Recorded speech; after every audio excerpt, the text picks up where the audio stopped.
नमस्कार दोस्तों। उम्मीद करता हूँ आप सब अच्छे होंगे, स्वस्थ होंगे और सुरक्षित होंगे। धार्मिक कथा में आज की जो कथा है वो हमारे धर्म से संबंधित है। कहा जाता है कि चार धाम है, यदि कोई व्यक्ति जो है वो चार धाम की यात्रा संपन्न कर ले तो वो मोक्ष का अधिकारी बन जाता है। पहला जो है वो बद्रीनाथ, दूसरा जो है रामेश्वरम, तीसरा जो है वो द्वारिका और चौथा जो है वो जगन्नाथ।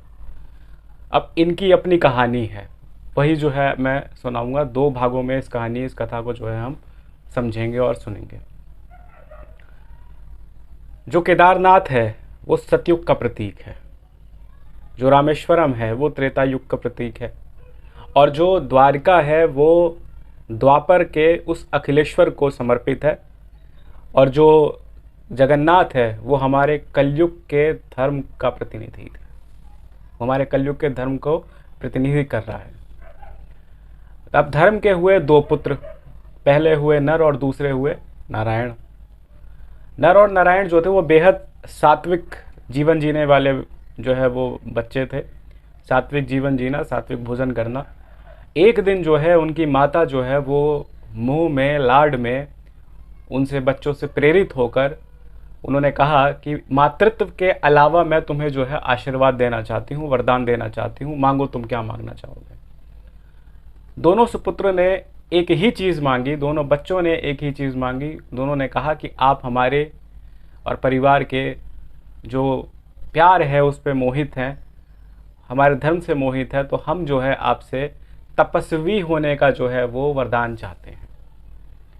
अब किसी माँ के लिए तपस्या या तपस्वी का आशीर्वाद देना थोड़ा सा अटपटा था, लेकिन वो वचनबद्ध थी, क्योंकि तपस्वी होने का मतलब ये था कि अपने परिवार, अपने मोहमाया, जो भी संसार की मोहमाया है, सबको त्याग करके तपस्वी के जीवन में जाना। लेकिन माँ जो है वो वचनबद्ध थी और वचन के आगे जो है वो डगमगा नहीं सकती थी, इसलिए उन्होंने आशीर्वाद दिया। दोनों बच्चे जो है वो अपने सपनों को हिमालय की पर्वत जैसे ऊंचा करने के लिए घर छोड़ के निकल गए, और जिस पावन भूमि में, जिस जगह पे उन्होंने अपना कई वर्षों तक जो है तपस्या शुरू करी वो था बद्रीनाथ।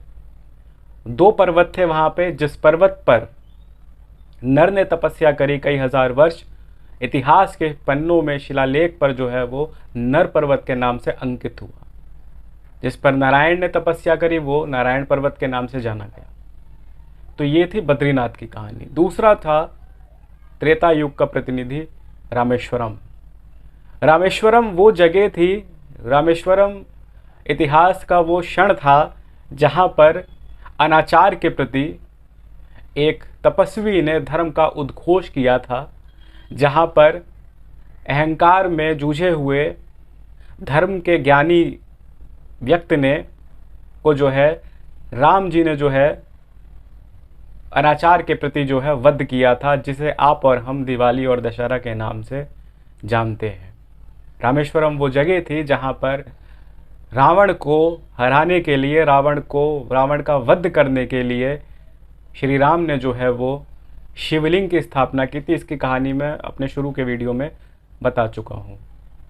और राम जी के शिवलिंग के प्रति जो उनकी पूजा थी, जो उनकी तपस्या थी, जो उनके अनुष्ठान थे, उससे जो है वो प्रसन्न होकर महादेव ने प्रभु को ये आशीर्वाद दिया कि वो जो है विजयी भव।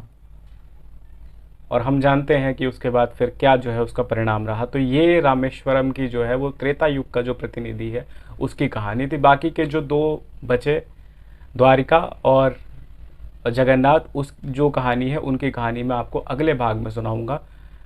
आज के लिए इतना ही। हम मिलते हैं अगले सप्ताह इसी नई वीडियो के साथ, लेकिन नई कहानी के साथ। ये जो दो भाग बचे हैं उसको समझने के लिए, सुनने के लिए। तब तक अपना ध्यान रखिए, मुस्कुराते रहिए और हमारा चैनल देखते रहिए।